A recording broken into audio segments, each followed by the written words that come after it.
Hello everyone and welcome back to Mathboltmaster. আৰম্ভ কৰো আমাৰ আজিৰ সেশনটো। তো আজিৰ সেশনটো হ'ব এটা প্ৰেক্টিস সেশন। তো আমি Pythagorean theoremটো ইউজ কৰিম ট্ৰায়াঙ্গলৰ এটা ৰাইট এংগল ট্ৰায়াঙ্গল থাকিব তাৰ সাইড লেংথছবোৰ ক্যালকুলেট কৰি উলিয়াবৰ কাৰণে। So let us begin. Question number 1. Find the value of x in the triangle shown below. তো ইয়াতে আমাক এটা right angle triangle দিছে। তো এটো আমি নাম দিও, let's say এটো হৈছে vertex A, এটো হৈছে vertex B আৰু এটো হৈছে vertex C। তো তাৰ মানে কি vertex C এটা right angle আছে। আৰু AC আৰু BC ৰ side length টো দি আছে 7 and 9, আমাক ইয়াতে x ওলাব দিছে। তো x কি হৈছে? Clearly x হৈছে ইয়াতে hypotenuse, right? সবতকৈ longest side টো হৈছে এটো hypotenuse। তেনেহলে hypotenuse কেনেকা আছিল ফৰ্মুলা? তো আমি জানো hypotenuse square হৈছে equals to আমি যদি এটো বেস বুলি মানি লও তেনে এটো হৈ যাব 9 স্কয়ার প্লাস আৰু এটো হৈছে আমাৰ পাৰপেন্ডিকুলাৰ, তো এটো হৈ যাব আমাৰ 7 স্কয়াৰ।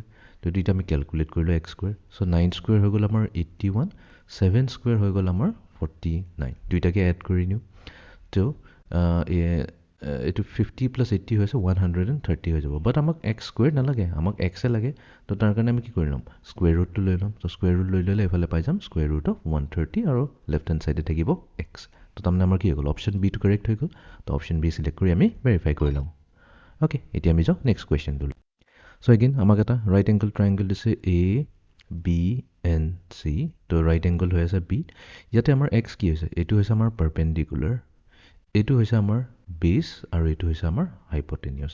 তো আমাৰ ফৰ্মুলা মতে কি হয়? হাইপোটেনিউস স্কয়ার হৈ যায় equals to base square plus perpendicular square, Pythagoras theorem. এতিয়া হাইপোটেনিউসৰ জায়গাত আমি কি দিম? 9 স্কয়াৰ। বেস আমি জানো 4 দিয়া আছে প্ৰবলেমটোত 4 স্কয়ার প্লাস পারপেন্ডিকুলার এটো না জানো, এটো x দিয়া কৈছে, তো এটো x স্কয়ার বুলি লিখিলো। তো এটোক আমি ৰিএৰেঞ্জ কৰিলে আমি পাম x স্কয়ার হৈছে 9 স্কয়ার minus 4 স্কয়ার। তো x স্কয়ার হৈ যাব ইকুয়ালস টু 9 স্কয়ার হৈ গৈছে আমাৰ 81, 4 স্কয়াৰ হৈ গৈছে আমাৰ 16। এটি 81 ৰ পৰা আমি 16 মাইনাস কৰিব লাগে। ওকে, তো এটো 7 হৈ গল, বড়ো যেহেতু ললো, আৰু এটো 11 হৈ গল। 11 ৰ পৰা 6 মাইনাস কৰিলে আমি কি পাম? 5। আৰু এফালে 7 ৰ পৰা 1 মাইনাস কৰিলে আমি পাম 6। তো 65 থাকি গল। তো x স্কয়ার হৈ গল ইকুয়ালস টু 65। বাট আমাক x স্কয়ার নালাগে, আমাক x এ লাগে। তো x উলিয়াবৰ কাৰণে আমি both sides স্কয়াৰ ৰুট লৈ লম। তো স্কয়াৰ ৰুট অফ 65 ইয়েস ইয়াতে अवेलेबल আছে।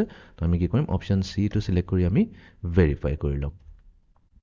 ওকে, এতিয়া আমি যাও নেক্সট কোৱেশ্চন টো। Find the value of x in the triangle shown below. তো ইয়াতে এটা ট্ৰায়াঙ্গল দিছে আৰু এই ট্ৰায়াঙ্গলটো আমাৰ কি ওলাব? x ওলাব। এতিয়া x কি হয়? ক্লিয়াৰলি x হৈছে ইয়াতে পাৰপেন্ডিকুলাৰ, ইয়াতে 2.5 এটো হৈছে আমাৰ হাইপোটেনিউস আৰু 1.5 টো হৈছে বেস। ঠিক আছে?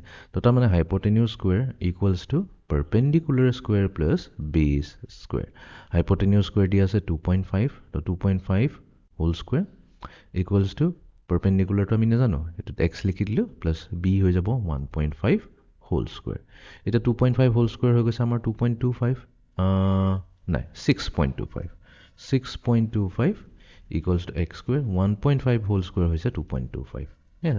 তো তাৰ মানে x square হৈ যাব equals to 6.25 minus 2.25। তো x square ৰ ভ্যালু আহি গল কিমান? 4 আহি গল। ওকে, x square টো নালাগে, x এ লাগে। তো তাৰ মানে কি কৰিম? স্কয়াৰ ৰুট লৈ লম। তো 4 ৰ স্কয়াৰ ৰুট কি হ'ব? 2 আহিব। তো তাৰ মানে আমাৰ অপশন সি ইয়াতে কাৰেক্ট হৈ যাব। ওকে, এতিয়া আমি যাও নেক্সট কোৱেশ্চন টো লৈ। সো এগেইন আমাৰ এটা ট্ৰায়াঙ্গল আছে, হাইপোটেনিউস হৈছে x, এটো হৈছে ইয়াৰ। তো এটোক যদি আমি বেস বুলি মানি লওঁ, ঠিক আছে, ফৰ এক্সাম্পল, আৰু এটোক যদি আমি পাৰপেন্ডিকুলাৰ কওঁ তেতিয়াও কোনো প্ৰবলেম নহয়, আমাৰ ভ্যালু সেম টু সেম আহিব। তো আমাৰ এটো হৈ গৈছে x স্কয়াৰ, কাৰণ হাইপোটেনিউস স্কয়ার আমাক কি লাগে?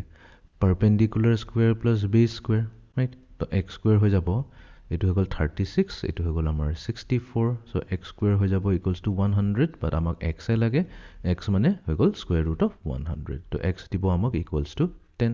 তো ইয়াতে অপশন এটা আছে, অপশন নাম্বার ডি, যত দিয়া আছে x equals to 10। ওকে, এতিয়া আমি যাও নেক্সট কোৱেশ্চন টো। Find the value of x in the triangle shown below. তো এই ট্ৰায়াঙ্গলটোত x উলিয়াব।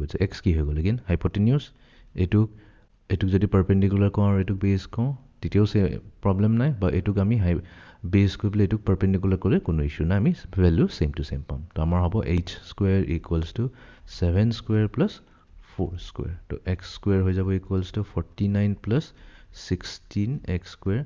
So 9 plus 6 হৈ যাব আমাৰ 15, 1 carry হ'ব 4 5 6 65 আহি গল। তো x হৈ যাব আমাৰ square root of 65। Option A আছে, yes, অপশন এ সিলেক্ট কৰি আমি ভেৰিফাই কৰি লম।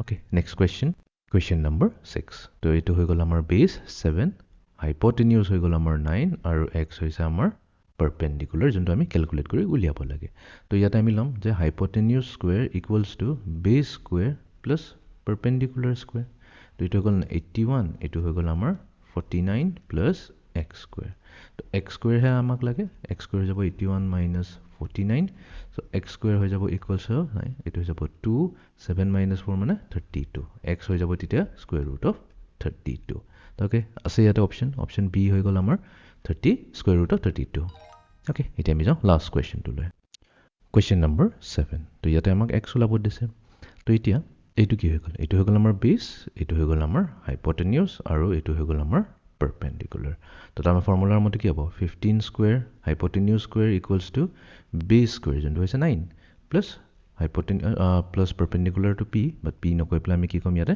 x ইউজ কৰিম তো x স্কয়াৰ তো এইটো হ'ল 225 15 স্কয়াৰ 9 স্কয়াৰ হৈ যাব 81 plus x স্কয়াৰ তো ৰিঅ্যাৰেঞ্জ কৰিলে টাৰ্মছ বোৰ আমি পাম x square equals two 225 minus 81 এটা 225 ৰ পৰা 81 মাইনাস কৰিলে আমি পাম ইফালে থাকিল 4 ইফালে 20 22 ৰ পৰা 8 গলে আমাৰ থাকিব 40 তো তা মানে x হৈ যাব স্কয়াৰ ৰুট অফ 144 এটা স্কয়াৰ ৰুট অফ 144 নাই বাট 144 is a perfect square তাৰ মানে x হৈ যাব 12 ওকে তো ইয়াতে কনফিউজ নহব যে স্কয়াৰ ৰুট ললে আমি প্লাস হলো মাইনাস হলো यस প্লাস মাইনাস বহুত ভ্যালু হয় বাট ইয়াতে আমি কি কৰিছো সাইড লেংথৰ কথা পাতি আছো সাইড লেংথৰ কথাটো হতে পজিটিভ হয় হেকানে আমি হতে পজিটিভ স্কয়াৰ ৰুটটো লম তো ইয়াতে হৈ যাব আমাৰ অপচন বি কাৰেক্ট ওকে তো এইটো আছিল আমাৰ আজিৰ প্ৰেক্টিস সেশনটো যত আমি পাইথাগোৰাছ থিওৰাম ইউজ কৰি পেলাই এটা ৰাইট এংগল ট্ৰায়াঙ্গুলৰ কোনবা মিছিং সাইডবোৰ আছিল তো এইটো আমি ক্যালকুলেট কৰি উলালো so see you in the next session thank U